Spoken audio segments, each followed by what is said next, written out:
The Golem of Prague is one of the most remarkable and enduring tales of Jewish folklore, blending mysticism, history, and human ingenuity. At its core, the story revolves around the creation of a mystical figure, the Golem, by Rabbi Judah Loew ben Bezalel, a revered scholar and spiritual leader of the Jewish community in 16th century Prague. The Golem was brought to life to protect the Jewish people during a time of immense persecution and serves as a timeless symbol of resilience and the complex interplay between power and responsibility. The legend of the Golem takes place in Prague, the capital of the Kingdom of Bohemia, during the reign of Emperor Rudolf II, 1576 to 1612. Rudolf's court was a center of learning, alchemy, and mysticism, attracting scholars, scientists, and artists from across Europe. Yet for the Jewish community in Prague, this era was fraught with challenges. They lived in the Josefov Quarter, a walled-off area that served as a physical and symbolic marker of their marginalization. Anti-Semitic attitudes were pervasive, and the Jewish community was often scapegoated for natural disasters, economic problems, and fabricated accusations, such as the infamous blood libel. These false claims alleged that Jews used the blood of Christian children in their religious rituals, a lie that incited violence and pogroms. The atmosphere of fear and hostility deeply impacted the lives of Prague's Jewish residents, prompting Rabbi Loew to seek divine intervention to protect his people. Rabbi Judah Loew, known as the Maharal of Prague, was a towering intellectual and spiritual figure. Born in 1525, he was celebrated for his wisdom, scholarship, and mastery of Jewish mysticism, particularly Kabbalah. The Maharal's teachings emphasized the balance between divine power and human responsibility, a theme that would later resonate in the legend of the Golem. According to the story, Rabbi Loew turned to his knowledge of Kabbalah and the mystical properties of the Hebrew alphabet to create a golem. The concept of a golem originates in early Jewish texts, where it refers to an unformed or incomplete being.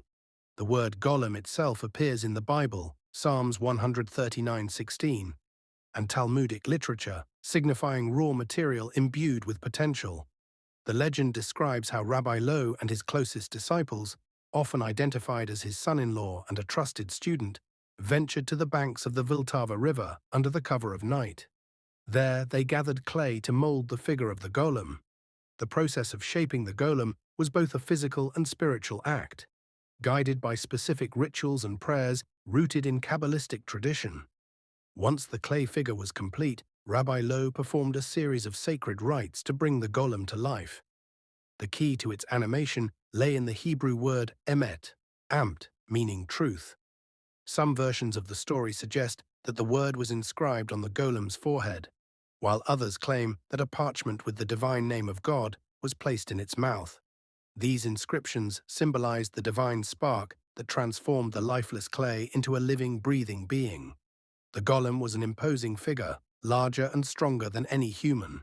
It was designed to be a guardian, immune to pain, fatigue, and fear. However, it lacked the qualities of a human soul, such as free will, emotion, and moral judgment. The golem's sole purpose was to obey the commands of its creator. Once animated, the golem became a protector of the Jewish community, patrolling the streets of the Jewish quarter and standing guard against external threats. It was said to possess immense strength, capable of fending off attackers and performing tasks that no human could accomplish. The sight of the golem was enough to deter would-be aggressors, and its presence became a source of comfort and hope for the Jewish people. Beyond its role as a protector, the golem also performed menial labor, freeing members of the community from physically demanding tasks. Its tireless work symbolized the divine intervention that the Jewish people believed had been granted to them during a time of great need. As the golem continued its duties, its immense power and lack of independent thought began to reveal potential dangers. The golem followed commands literally and without question, leading to unintended consequences. For example, some versions of the story recount how the golem, when ordered to fetch water, flooded entire sections of the Jewish quarter because it did not understand when to stop. The golem's unyielding obedience and inability to interpret nuance made it both a blessing and a liability. Rabbi Loew realized that the golem's existence, while initially a solution to the community's problems, could become a greater threat if left unchecked. One Sabbath, Rabbi Loew forgot to deactivate the golem, which began to act erratically and destructively. Realizing the danger, Rabbi Loew decided to permanently deactivate the golem.